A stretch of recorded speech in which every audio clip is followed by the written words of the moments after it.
Hey everybody, Dano here from Every Day is Turkey Day, and today I have a review for you of the classic comic from 1986 by writer Alan Moore with artwork by Dave Gibbons, and this is truly one of the best comics of all time.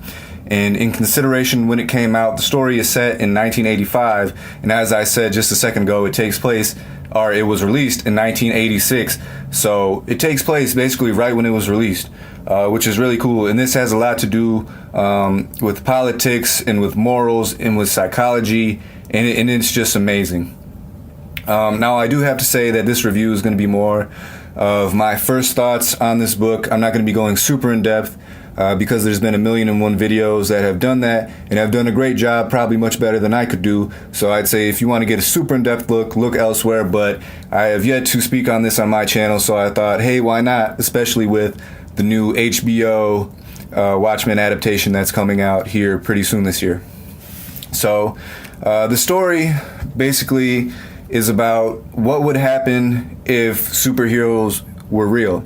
You know, if regular people dressed up in costumes and went out to fight crime, and what psychological issues or reasons they would have to go and do that.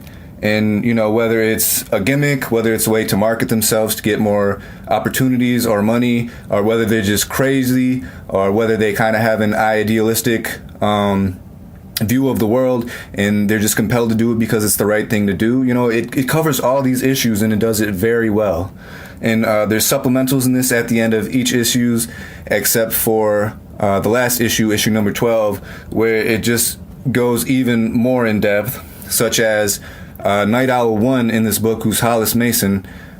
He's older at the time of this story, but he was one of the first superheroes in this book, or in this reality. I think he was actually the second one, but he writes a book called Under the Hood, and this book is basically his autobiography. And so at the end of the first two issues, it has chapters from his book, and it's just, oh man, this story, The Watchmen, is just so well put together and so well thought out, with all these different connections that it makes and symbolism, and it shows duality. And oh man, like just thinking about, you know, how much time and effort they must have put into it. It's just remarkable to think about because it's so well done. So if I had to give it a rating, I'd give it a 5 out of 5. It is a must read. Even if you've seen the movie, you need to read this because this goes way more in depth, as most books do when compared to their, you know, live action counterparts. However, also the ending in this is different from the movie. I'm not gonna really say how because I don't want to spoil it for you. So it's similar, but it's different.